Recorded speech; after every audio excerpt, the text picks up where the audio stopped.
So the first question is, what type of skin do you have? Are you oily? Now, when I say oily, I mean oily everywhere. This includes cheeks, forehead, everywhere. You can generally feel when you've got oily skin. If you're normal, you tend to have just a little bit of a shine on the T-zone, but otherwise you just feel, I'm not really oily, I'm not really dry, just normal. Or if you're dry, you tend to be quite tight, quite a lot of dry patches. Yeah, you can feel it. So just think about it. Just before you even start with colours or anything like that, those are the questions you need to ask yourself. But if you've got dry skin and then you moisturise your skin and you make it oily by doing that, you change your foundation for what you've treated it with. No, because you generally know, even if you do moisturise with the correct moisturiser, you still feel it. Really dry. Yeah. So that's the main thing. So that's the biggest question. The next one is, what kind of foundation do you want? Do I want a heavy coverage? Do I want just a little bit to cover certain areas? Do I want a light texture? You know, again, you need to kind of be aware before you even start shopping. And celebs get it wrong as well.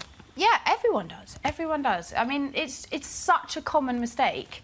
And we've got 3 pictures here. I mean, they're just very, very shiny. Again, they might not have chosen the right foundation for themselves at that particular time. It might have been a very, very long red carpet. They might not have had a chance to reapply. Sweat on, exactly. You just don't know. All these things you need to kind of figure out. Right, let's do preparing to shop first. So, preparing to shop. So, for instance, I've chosen a couple of items for each skin, you know, which skin you are. So, oily skin, I've got 3 foundations which I think are amazing that are on the high street at the moment. Again, it varies in pricing. So you've got a number 7, a Stila, and the Laura Mercier. I can't phrase enough how much I think you should spend a bit more money on foundation. I said it about the bronzer, and I kind of agree with the foundation as well. Same for dry skin. I've got an Armani Luminous foundation, really beautiful. That's one I'm going to demo today. I've got the Revlon and the Bobbi Brown. Again, there are key words that you need to look out for when you're finding foundation as well. I'll just take you through the normal skin one as well. These are really lovely, very good everyday foundations for just normal skin tones. Now, all the details on the website. Yeah. Great minds, eh? There's just so many out there that it's like you just don't know what to choose. So that's why I'm trying to kind of break it down as much as possible. OK. So what I'm going to do is the colour test is really important as well.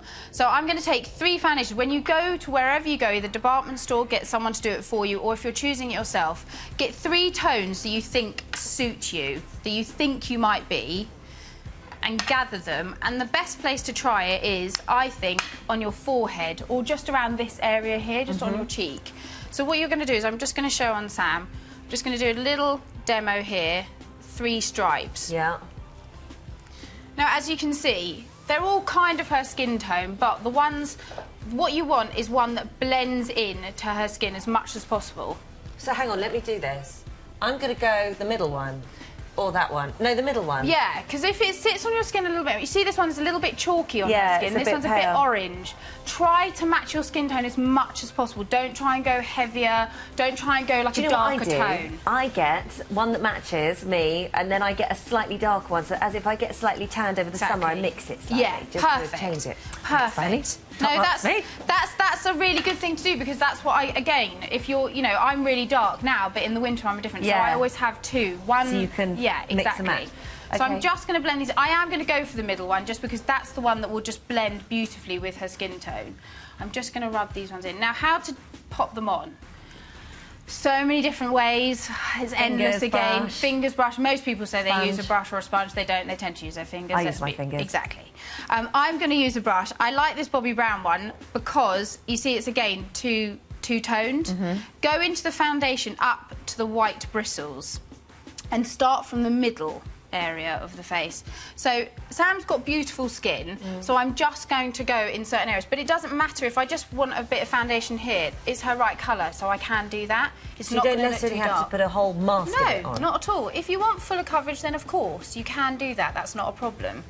But again, it's as long as you've got the right colour, and that's what I can't stress enough. Don't use a darker colour, because if you just want to cover up a small area, so you don't have to do the full face? No, you don't have to if you don't want to. It's like matching scuff marks on the stairs wall, isn't it? Yes, exactly. A mark on the stairs wall, just somebody just can do that little bit. You just put a little bit on. Well, that's what I mean. But again, it's your control. No one can tell you what to do. I'm just trying to give people the right tips, so then they can go away and go, actually, today I want a bit more, or I want a little bit less. And and in the summer, sometimes I put a little bit of my foundation in with my moisturiser, so then it's much lighter. So you make it a tinted moisturiser. Exactly. I mean, as I said, Sam here's got such beautiful skin. I don't really want to do too much on her, but she just wants a little bit of a coverage. I am using the Armani. The one that I've got on her here is because it's quite luminous, so it's got a really lovely texture, but it also has a slight matte effect, so a bit like silk, exactly like it says on the tin, really. So by matching it like this, by going in and looking at your skin tone, that sorts Sophie out when she says she wants one that doesn't turn her orange. Exactly. Just match the right, do the 3 swats on the forehead, just here, and have a look. The other thing is, go outside with a mirror and have a look in the daylight. Because the amount of times you go into a department store, it's the worst lighting ever, it always has been. Go outside, look in the light and go, oh, actually, yeah, that one does work. And pop a little bit more. Ask her before you walk out with the foundation in the mirror. You can just walk with it on your head. Just, yeah, obviously do that in case the alarms go off, that can be a bit embarrassing. OK, finishing touches, how do you finish this look off then? Because you can't just walk out like that. No, I mean, as you can see, it's a little bit shiny here, so I'm just going to finish off with a tiny bit of powder.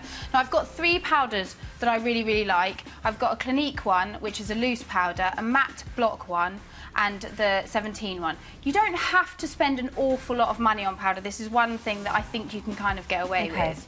I'm using the matte block just because I want to take away shine. As you can see, I've used this one quite a lot. It's my own one. And I'm just going to pop a little bit here, and this will just take away any shine. It's not a heavy, heavy powder. Right. If you want a little bit more coverage, then you can use a loose one.